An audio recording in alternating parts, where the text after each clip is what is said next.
2025年5月，证据链不完整闭句。你以为提供合同就够了 ？UKVI 要的是能闭环的证据链。在担保许可的申请过程中，许多企业会尽可能提交自己手中所有的有用文件来向移民局证明自己真的在做生意。其中最常见的材料类型就是客户合同、发票、付款记录与公司银行账单。但问题来了，很多申请之所以被拒，不是因为没有这些材料，而是因为这些材料之间无法形成逻辑闭环。UKVI 不是资料收集员，他们是职业审核官，他们要看的是这些交易是否真实，是否能彼此佐证，是否合乎常理。本文将通过典型案例讲解企业在提交交易类材料时最常忽略的几点，以及如何从移民法角度构建一套真正可信的证据链。1、合同、发票与付款记录三分散是最大问题。最常见的错误是，企业提交了合同，也有发票，还有银行流水，但三者没有任何对应关系。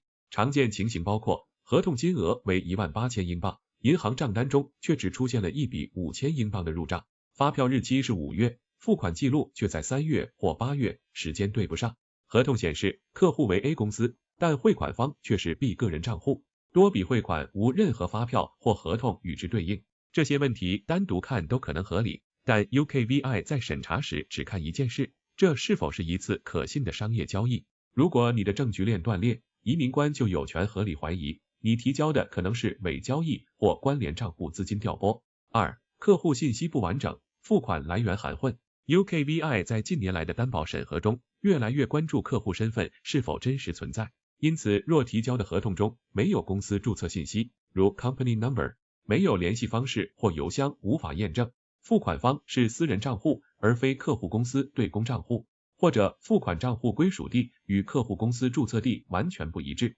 这些都可能引发严重怀疑。我们在某一申请中看到，公司提交的4份合同，其客户信息均为某某科技有限公司，付款账户则为中国某城市个人汇款。最终 UKVI 明确在据信中指出，贵公司未能提供能够证明其客户交易真实性的证据，付款账户与客户公司信息不一致，且缺乏第三方佐证。3、银行账单本身的问题被忽视。很多企业以为银行账单只需要余额多或最近有进账即可，但实际上 UKVI 更关注每笔入账是否有明确的付款方名称，与提交的发票或合同是否能一一对应，是否存在重复模式的异常交易，是否在担保申请前突然出现大量交易。举例，某公司平时账户几乎无进出，在提交担保许可申请前的2个月，突然有多笔8000英镑以上的进账，未附带合同、发票说明。这种临时冲账的行为极易被识别。4、只提供合同，但无履约过程证明。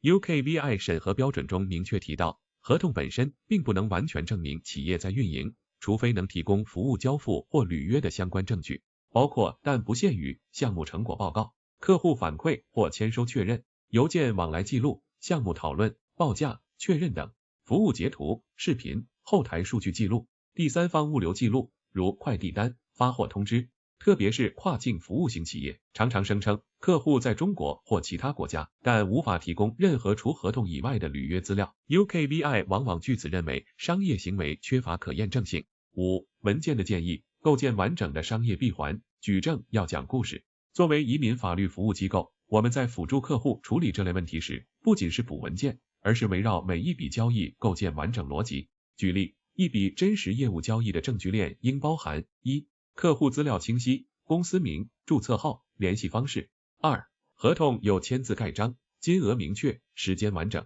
3、发票编号一致，与合同项目匹配。4、付款记录截图加银行账单截图，付款账户名称与合同一致。5、项目成果证据、邮件截图、交付文件、照片等，这些证据加起来就不是一堆材料，而是一段可信的商业故事。UKVI 不怕你复杂，就怕你对不上。6、额外建议补充第三方佐证材料。有时 UKVI 可能觉得你与客户之间太亲近或关系可疑，这时我们建议附上独立第三方平台上的交易记录、客户出具的推荐信或确认函、会计事务所提供的审计意见或收入确认信、公司年度报表或税务记录中的收入备注。这些材料不一定必须提供，但可以大大增强材料的公信力，让 UKVI 相信这家公司确实在做事，确实有收入，确实运营正常。7、不要让你花钱做出来的材料输在逻辑上。移民审核不是文书比赛，而是一场逻辑推理测试。